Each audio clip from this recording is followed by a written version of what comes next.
안녕하세요. 여러분의 지적 호기심을 채워드리는 심층 분석 시간입니다.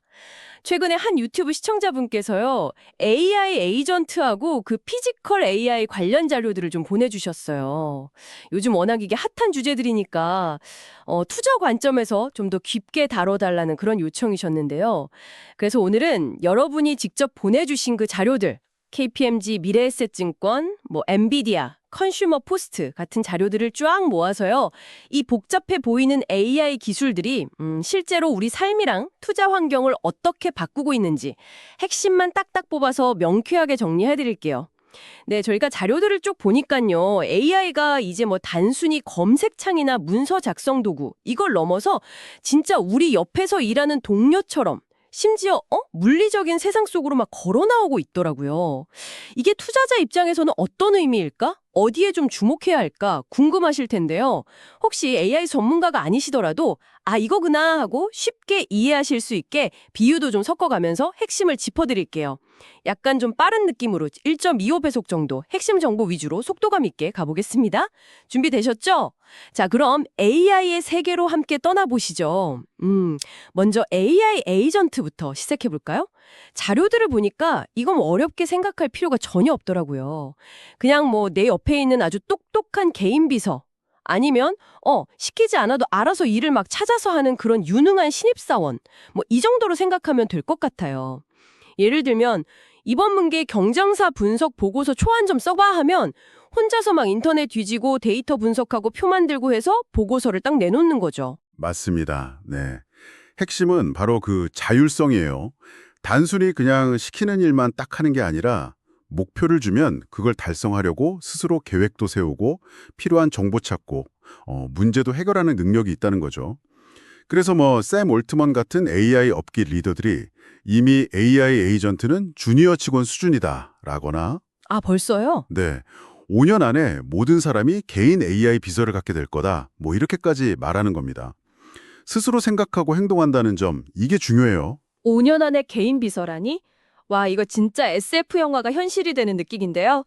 그럼 이 시장 얼마나 빠르게 크고 있나요? 아무래도 투자자분들은 숫자에 좀 민감하시니까요. 네. 시장 성장세가 정말 폭발적입니다. 그 마켓센마켓 자료를 보면요. 2024년에 약 51억 달러, 우리 돈으로 한 7조 원 가까이 되거든요. 근데 2030년에는 이게 무려 471억 달러, 그러니까 65조 원 이상으로 커질 전망이에요. 연평균 성장률 CAGR이라고 하죠. 이게 44.8%에 달하는데 이건 정말 엄청난 속도죠. 여기서 또 투자 관점에서 특히 주목할 점은 이 시장의 86% 이상을 기업용, 그러니까 B2B 솔루션이 차지할 거라는 예측입니다. 아, B2B요? 네. 개인 사용자 시장도 물론 크겠지만 진짜 성장은 기업들이 업무 자동화나 생산성 향상을 위해서 AI 에이전트를 도입하면서 나올 거라는 거죠. 기업들이 그렇게 막 적극적으로 도입한다면 뭔가 확실한 효과가 있다는 뜻이겠네요. 구체적으로 어떤 일들을 하고 있나요? 자료에 나온 사례들 좀 쉽게 설명해 주실 수 있을까요? 네, 정말 다양한 분야에서 활약 중입니다. 크게 보는 고객 응대 같은 외부 업무하고 내부 업무 효율화 이렇게 나눌 수 있는데요. 예를 들어 마이크로소프트의 M365 코파일럿처럼 워드나 엑셀 작업 도와주거나 이메일 요약해주는 건 이제 많이 들어보셨을 거예요.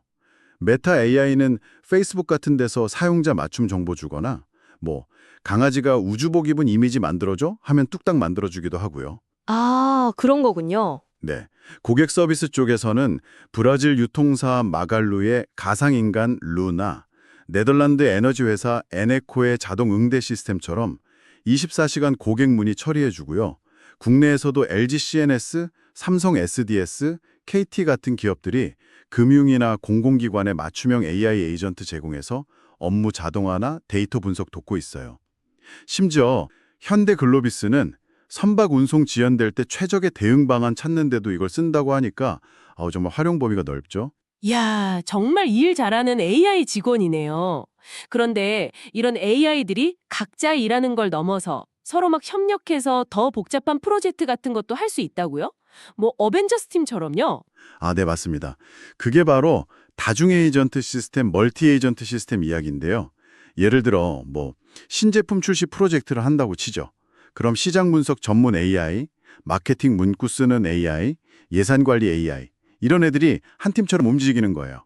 각자 맡은 일 하고 서로 정보 교환하고 협력해서 결과물을 만들어내는 거죠. 훨씬 더 복잡하고 창의적인 일이 가능해지겠죠. 오, 이걸 이제 프로토콜이라고 불러요. 오픈 AI나 구글, IBM 같은 글로벌 기업들은 물론이고 국내에서는 카카오 같은 기업들이 이런 AI 협업 기술 개발에 힘쓰고 있습니다. 카카오는 플레이 MCP라는 플랫폼도 공개했고요. 이 협업 기술이 발전할수록 AI 에이전트 활용도는 훨씬 더 높아질 겁니다. 알겠습니다. 자, 그럼 AI 에이전트가 주로 소프트웨어, 그러니까 똑똑한 두뇌 역할을 한다면 이제 이 두뇌가 실제 몸을 가지고 현실 세계로 나오는 피지컬 AI로 넘어가 보죠. 엔비디아나 미래셋 자료를 보면 이 분야도 정말 뜨거운데 이건 또 뭔가요? 네, 피지컬 AI는 말 그대로 AI가 로봇팔, 바퀴 달린 로봇, 자율주행차, 심지어 사람 모습의 휴머노이드 로봇처럼 물리적인 형태, 즉 몸, 피지컬 바디를 가지고 현실 세계랑 직접 상호작용하는 기술을 뜻합니다. 엔비디아는 이걸 생성형 피지컬 AI라고도 부르는데요. 단순히 텍스트나 이미지를 생성하는 걸 넘어서 로봇의 움직임 같은 물리적인 행동까지 생성해낸다는 뜻이죠. 핵심은 주변 환경을 카메라나 센서로 센싱하고 그 상황을 이해, 리즈닝한 다음에 거기에 맞춰서 실제 행동, 액팅까지 하는 겁니다. 챗 GPT 같은 언어 모델하고는 어떻게 다른 건가요? 챗GPT도 엄청 똑똑한 AI잖아요. 아주 좋은 질문입니다. 챗GPT 같은 언어 모델은 인터넷의 방대한 텍스트랑 이미지를 학습해서 언어 능력이나 추상적인 지식은 정말 뛰어나요. 하지만 현실 세계의 물리 법칙, 예를 들면 중력이나 마찰력, 물체 무게나 단단함 같은 거 있잖아요.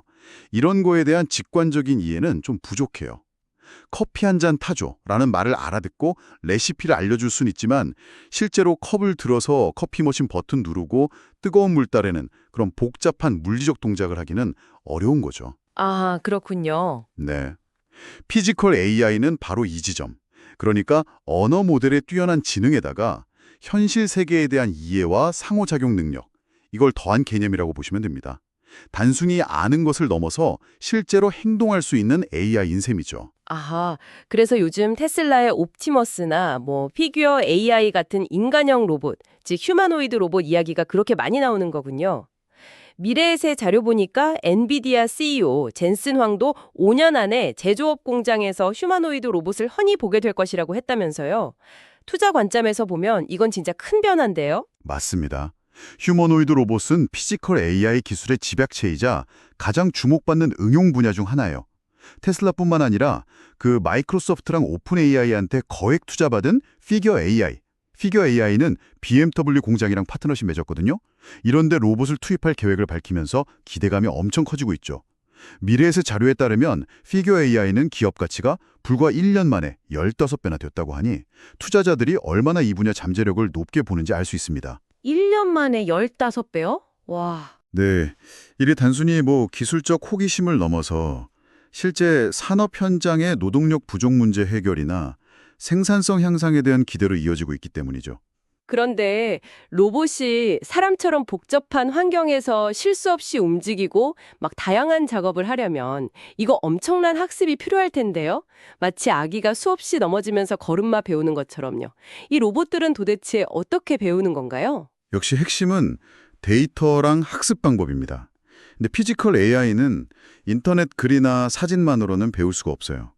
미래에셋 자료에서도 지적하듯이 현실 세계의 물리 법칙이 담긴 데이터, 그러니까 로봇이 직접 움직여보고 상호작용한 데이터가 필요한 거죠. 근데 이걸 현실에서 얻으려면 로봇 수백 대를 몇 년 동안 계속 굴려야 하고 로봇이 막 망가지거나 사고 날 위험도 크잖아요. 그렇죠.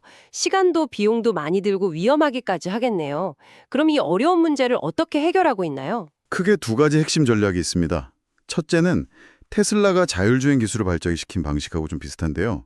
실제 로봇, 자율주행차의 경우는 실제 차량이죠. 이걸 최대한 많이 현장에 투입해서 끊임없이 현실 세계 데이터를 수집하고 학습시키는 데이터 엔진 방식입니다. 둘째는 엔비디아가 특히 강조하는 시뮬레이션 기술이에요. 현실하고 거의 똑같은 가상세계, 즉 디지털 트윈을 컴퓨터 안에 만들어요. 그리고 그 안에서 AI 로봇이 수백만 번, 수천만 번씩 안전하고 빠르게 다양한 작업을 연습하게 하는 거죠. 아, 가상현실에서 연습하는 거군요. 네, 맞아요. 비행기 조종사가 실제 비행 전에 시뮬레이터로 수없이 연습하는 거랑 똑같습니다. 엔비디아의 아이작 심 같은 플랫폼이 바로 이런 초현실적인 가상 훈련장을 제공하는 역할을 합니다. 데이터를 모으는 방법이 그렇다면 학습시키는 방법 자체도 뭔가 특별한 게 있나요? 네, 미래에셋하고 엔비디아 자료 모두에서 중요하게 언급하는 두 가지 주요 학습 방식이 있어요. 하나는 강화학습, reinforcement learning인데요. 이건 뭐랄까, 강아지한테 앉아, 기다려, 훈련시킬 때 잘하면 간식 주는 거랑 비슷해요. 시뮬레이션 환경에서 로봇한테 목표, 예를 들어 공 위에서 균형 잡기, 이걸 주고 목표에 가까워지는 행동을 할 때마다 보상, 점수 같은 걸 주는 방식으로 스스로 최적의 행동 모범을 토득하게 하는 겁니다. 엔비디아 연구팀이 덕터 유리카라는 기술로 로봇한테 사람 도움 없이 공 위에서 균형 잡는 법 가르친 게 좋은 예시죠. 오, 신기하네요. 다른 하나는 모방학습입니다. 이건 말 그대로 사람이 직접 시범 보이는 걸 로봇이 보고 따라 배우는 방식이에요. 사람이 VR 기기 같은 거 쓰고 로봇을 원격 조종하면서 특정 작업을 수행하면 로봇이 그 움직임 데이터를 학습해서 그대로 따라하는 거죠. 스탠퍼드 대학의 알로하 로봇이 사람이 시연한 대로 신발끈 묶는 아주 섬세한 양손 작업을 배운 사례가 대표적입니다. 거기에 더해서 로봇 파운데이션 모델이라는 것도 요즘 자주 들리던데요. 이건 챗GPT 같은 언어 파운데이션 모델이랑 비슷한 개념인가요? 네, 미래에셋과 엔비디아 자료를 종합해보면 개념적으로는 비슷한데 목표하는 바가 좀 다릅니다.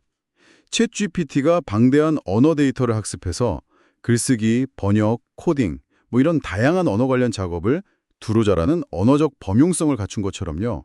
로봇 파운데이션 모델은 다양한 로봇의 동작 데이터, 센서 데이터 이런 걸 학습해서 특정 작업뿐만 아니라 처음 보는 물건을 짚거나 새로운 환경에 적응하는 등 물리적 범용성을 갖추려는 시도입니다. 일종의 로봇을 위한 기초 두뇌라고 할 수 있죠. 아, 로봇의 기초 두뇌. 네, 이걸 이용하면 테이블 위에 있는 빨간 사과를 집어서 옆에 있는 바구니에 담아줘 같은 자연어 명령을 내리면 로봇이 카메라로 상황을 인식하고 스스로 팔을 어떻게 움직여야 할지 계획해서 실행할 수 있게 되는 거예요. 구글의 RT2, 엔비디아가 최근 발표한 그루트, 스타트업 피지컬 인텔리전스의 파이제로 등이 이런 로봇 파운데이션 모델의 예시입니다. 그 피규어 AI 로봇이 사람 말 듣고 커피 내리는 시연 영상 보셨죠? 그것도 이런 파운데이션 모델 기술이 있었기에 가능했던 거죠. 아, 그 영상 봤어요. 대단하던데요. 네, 투자 관점에서 보면 이런 범용적인 로봇 파운데이션 모델을 개발하는 기업들은 마치 PC 시대의 운영체제나 모바일 시대의 앱스토어처럼 로봇 생태계의 핵심 플랫폼 플레이어가 될 잠재력이 있습니다. 와, 정말 AI 기술이 무섭게 발전하고 있네요. 이렇게 똑똑해진 AI 에이전트와 피지컬 AI가 실제로 산업 현장을 어떻게 바꾸고 있는지 이제 투자자분들이 가장 궁금해하실 부분인데요. 어떤 산업에서 구체적인 변화가 나타나고 있나요? 네, 거의 모든 산업에서 변화가 감지되고 있습니다. 특히 투자 관점에서 주목할 만한 몇 가지 분야를 좀 짚어보죠. 첫째는 역시 제조 및 물류 분야입니다. 앞서 말씀드린 것처럼 테슬라나 피겨 AI, 아까 BMW 공장 협력한다고 했죠. 이런 기업들이 공장에 휴머노이드 로봇 투입을 준비 중입니다. 반복적이고 위험한 작업을 대체해서 생산성을 높이고 인력 부족 문제 해결하려는 건데요. 이게 현실화되면 공장 자동화 관련 기업들의 판도가 확 바뀔 수 있어요. 이미 현대글로비스는 AI 에이전트로 선박 운송 지연 같은 돌발 상황에 대응하면서 효율성을 높이고 있다고 하니 제조업과 물류는 피지컬 AI와 AI 에이전트 모두에게 아주 중요한 시장이 될 겁니다. 유통이나 금융 쪽은 어떤가요? 거기도 AI가 활발히 도입될 것 같은데요. 맞습니다. 유통 분야에서는 AI 에이전트의 활약이 아주 두드러집니다. 고객 상담 챗봇, 마갈루의 루나, 아마존 큐 같은 건 기본이고요. 월마트는 직원들이 재고 현황 같은 걸 쉽게 파악하도록 돕는 에스크샘 에이전트를 사용하고 있죠. 더 나아가서 고객의 구매 이력이나 선호도를 분석해서 당신이 이걸 사면 가장 만족할 것이라고 예측하면서 상품을 추천하는 유틸리티 기반 에이전트나 실시간으로 가격을 최적화하는 기술도 적용되고 있습니다. 오, 똑똑하네요. 네, 아마존과 월마트가 준비 중인 AI 쇼핑 에이전트는 아예 쇼핑 자체를 대신해 줄 수도 있다고 하니 이건 이커머스 시장의 경쟁 방식을 바꿀 수도 있겠죠. 금융 분야도 마찬가지입니다. 영국 네트웨스트의 코라 플러스나 스웨덴 클라르나처럼 고객 상담을 자동화하는 걸 넘어서요. 국내 은행들도 AI 뱅커, 우리은행, AI 음성 뱅킹, 신한은행 등을 도입하고 있고 내부적으로는 직원들 업무를 돕는 AI 플랫폼, 신한 AI1이나 우리 GNAI 같은 것도 활용 중입니다. 토스페이먼츠나 카카오페이처럼 여러 시스템을 연동해서 결제 프로세스를 효율화하는데 AI 에이전트가 쓰이는 사례도 있고요. 이런 자동화와 효율화는 금융기업의 비용 구조나 수익성에 직접적인 영향을 미칠 수 있습니다. 기술 기업들은 당연히 이 흐름을 주도하고 있겠고요. 그렇죠. 테크 기업들은 AI 에이전트와 피지컬 AI 기술 개발의 선두주자죠.